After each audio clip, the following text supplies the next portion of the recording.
Okay, so we want to have a look at this question here, which is the 2004 Ordinary Level Paper 1, Question 5, a solid cut by an oblique plane. So, the basics of this question are very simple. We have a solid object and we have an oblique plane, which is a plane that makes an angle other than 90 degrees to the vertical and horizontal plane. And this plane is cutting this object, and what we want to draw is the cut surface in elevation and the cut surface in plan. So how do we go about doing it? So we set up our question. The information given in the question, we were dealing with a square base pyramid of side 75 millimeters. It's orientated with this line there at an angle of 60 degrees and this line here at an angle of 30 degrees. So we set up our plan and we project up into elevation. Now, you do not heavy in the plan or the elevation initially, because again, we're trying to draw this after it has been cut. If you heavied in the drawing, you're going to end up with having heavy lines in places that have been cut away. So you lightly set up your plan and you lightly set up the elevation.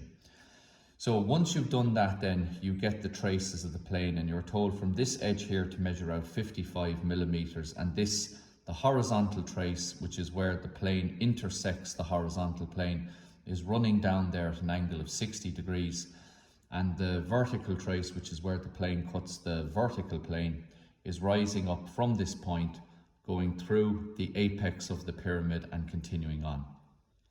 So that was the setup information. So the solution to this question is relatively straightforward. The first thing that we have to do is we have to get an edge view of this oblique plane.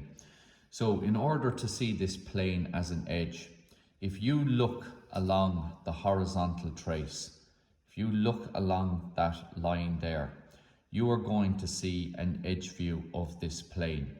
So there's two bits of information that we require. The direction that we project is going to be in line with the horizontal trace because you are looking along it.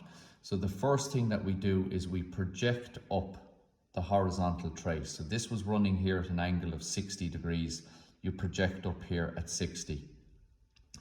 We then set up our X1, Y1 line, which is the baseline that we're going to establish our auxiliary elevation here on.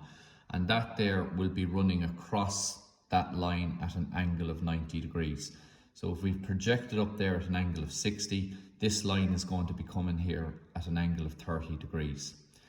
Now we want to establish the plane itself to get the edge view of the plane, and you can see here you have the edge view. So that there is the plane viewed as an edge, where you see the plane as a straight line. So if we come down here into our elevation and if we drop down a random height line, now that height line is taken from directly underneath the vertical trace all the way down here to the horizontal plane. So that gives us our height. It gives us a known height on the plane.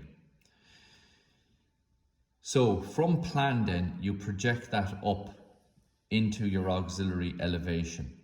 So we bring that line up there again at the same angle as we projected up the horizontal trace, an angle of 60 degrees.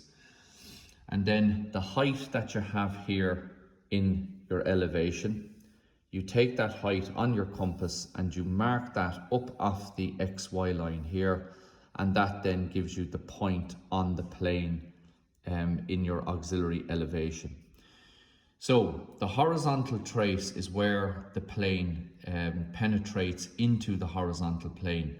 So that's going to be 1 point on your plane up here in this view. You have your known height. So once you have 2 points, you can draw the line. We draw a heavy line from here through this point, and there's the edge view of the plane. So once you have the edge view established of the plane, the next thing that we need to do is set up an auxiliary elevation of our solid object in this view here. So all of these points then from plan A, B, C and D, as well as O, we project them up into this view. Now, heights do not change from elevation. So the heights that we have here in this elevation, we apply them up here into this one. So A is up 25, as is B, D and C. So all of those points are up 25 millimeters off the X1, Y1 line in the auxiliary view. And O is up another 50 millimeters beyond that there, for a total height of 75 off the X1, Y1 line. So once you have all of these points found, so you bring up A along its projection line and it's up 25, you find A. Again, you bring D up and B and C and O.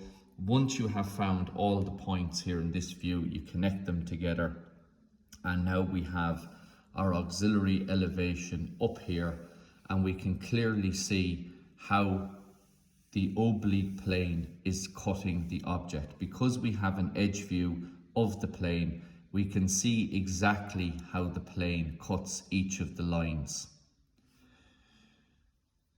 So once you have that view and you have the position of where all of these lines are cut, we now bring them back into plan. So the point number 1, which is on the line from A to O, I bring that back down onto that line here in plan, and that gives me my first point.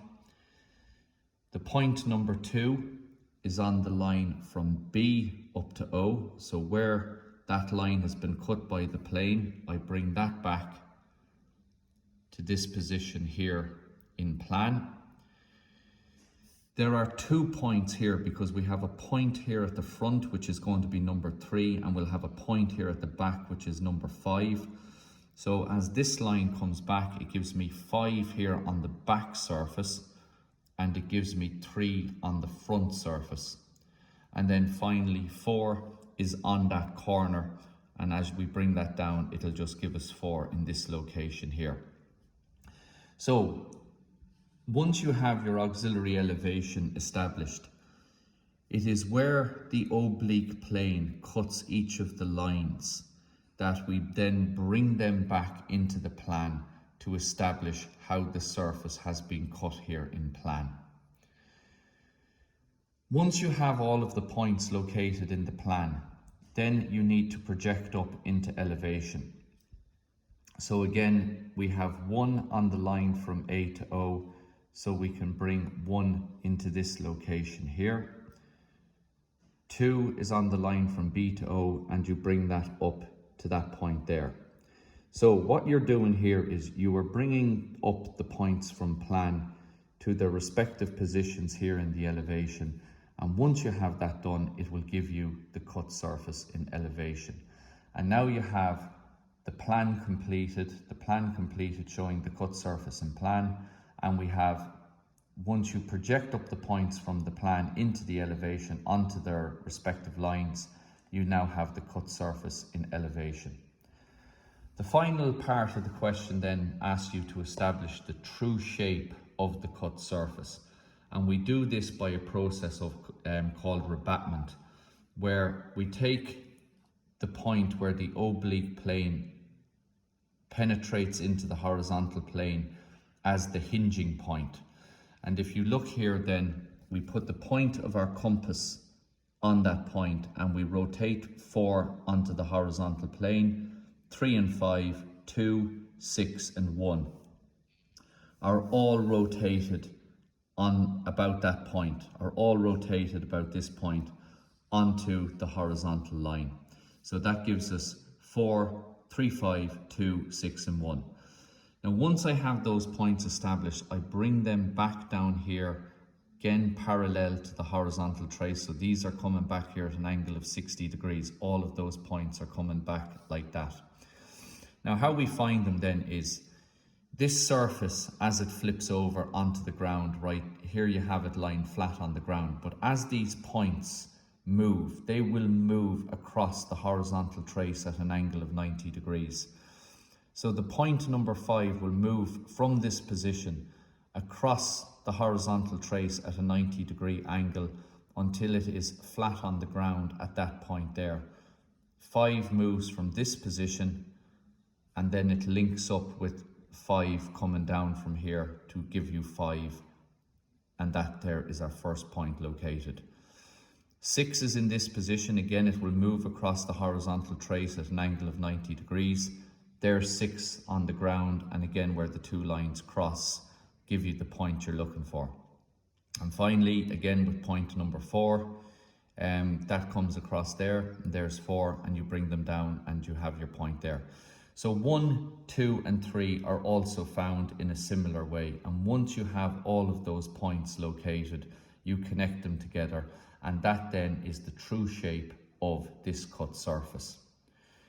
So that there is a very quick run through of the solution to that question. One other thing that I should have mentioned is that as you bring up point number 4 here into elevation, it will not, you will not get a definite cut. So what you can do there is, again, as I've said, heights do not change. So you have the height of 4 here in this view.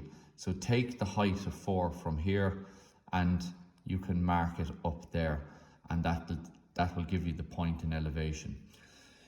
So that completes the question. Once you have that done, just again label all the important views: elevation, plan, the true shape of the cut surface, and the auxiliary elevation, and just again for your own information put in that there is the edge view of the oblique plane.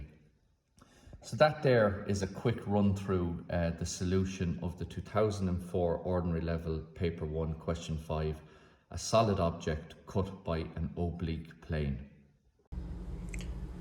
Here we have the completed drawing. Make sure that you label all the views and indicate all the important features on it, fill in the title block and present the drawing in as professional a manner as you can.